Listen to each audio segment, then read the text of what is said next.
Yo, what's up guys? Brandon Body Logic here at the HyperHuman Headquarters, and today's video is about Aquaman.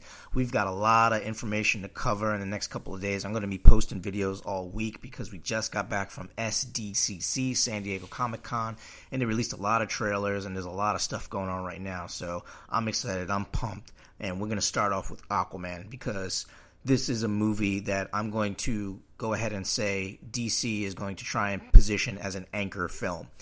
As you all know, DC has been kind of stumbling around a little bit, trying to get their mojo, trying to figure out how this formula works with these comic book movies. You know, Marvel's been blowing them out the water. There's been creative differences and things like that. So there's been a lot of friction going on in the DC universe, and we need the DC universe. We need them to succeed. You know, there's a rich mythology and rich comic book lore, character development, all kinds of stuff that we need. You know, we can't throw the baby out with the bathwater. So, you know, while DC is kind of like pissing us off and frustrating us, we need to give it a chance. And I think this Aquaman film might do it. They might have an anchor point in Aquaman, Shazam, and Wonder Woman. And we'll be able to kind of launch pad the other movies and the other ideas and get them out of the holding pattern that, you know, a lot of these other movies have been in. So, you know, it looks like from the trailer, if you haven't seen it yet, go check it out. James Wan is directing it. I like him as a director. You know, he definitely has an interesting visionary style. And he's definitely positioning this movie as a underwater epic. Almost kind of like on the scale of like Avatar, a movie like that. It looks visually interesting. Obviously, trailers are put together in a way to make the film look as good as possible. It's flashy. It's the dog and pony show. So we can't take what we saw on the trailer all the way to the bank, but it's definitely in the right direction, and it looks like a very positive thing. So the way it looks like they're setting up Aquaman, Jason Momoa, who he's, you know, a fantastic actor, at least as far as an action hero. You know, he's not like a serious actor like a Benedict Cumberbatch or anything like that, but he's very well aware of the parlances of action heroes. You know, it's flash, it's cool, it's badass, and he definitely brings that across. Like when he steps into the naval submarine and he's like, you know, permission to board. Yeah, it's kind of corny, but it's kind of cool at the same time. You know, Jason Momoa knows how to do that. He has good command of action, kind of like dynamics, if you would say.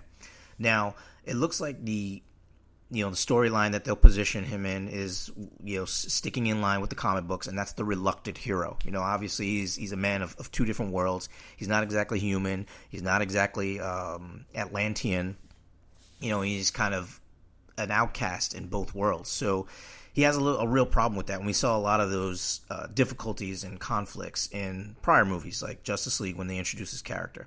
So it seems like they're going with that theme of the reluctant hero, that, you know, he's needed. And this storyline parallels, if you look at it, The Lion King. You know, The Lion King was Simba.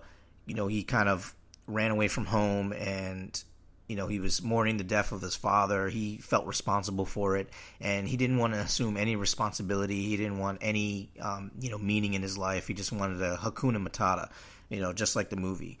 And then all of a sudden, Nala, who, you know, the female lion, she comes back, or they encounter one another, and she tells him, like, you need to come home and you need to reclaim the throne. And that serves as the same function as Mira in the Aquaman movie. So it's basically Mira is Nala. Nala is going back to Jason Momoa's character Aquaman, and he's basically Simba, and he's coming back to, you know, take over the throne. And from King Orm, who's played by Patrick Wilson, who he's a great actor. You know, he was in Watchmen. He played the character, was it Nightwing, I think it is.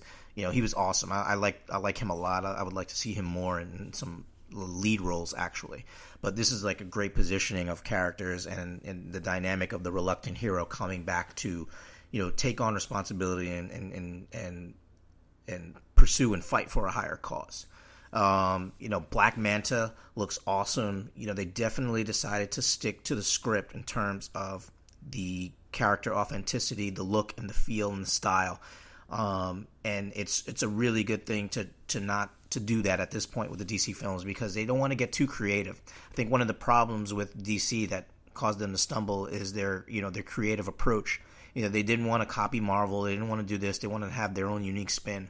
and they kind of they've been stumbling a lot. And I think it's important to just like stick to the basics, get grounded in things like the Shazam movie. Like it's going to be like grounded in comedy. That's cool. That's fine. It offsets the corniness and the cheesiness or the unrealistic aspects of superhero films. It works. It's how Thor worked. Things like that. So I think with this Aquaman movie, stick to an epic Avatar style kind of like proportional movie, and it'll work. And then you can figure out and put your own creative and unique spin on it. Fine, great. We got Queen Mira looks great. Amber Heard. They really stacked this movie cast-wise to make it strong, and it looks really. I will be posting videos, like I said, in the next couple of days because we got a lot to cover from SDCC. But thanks for watching this video, and talk to you soon. Bye.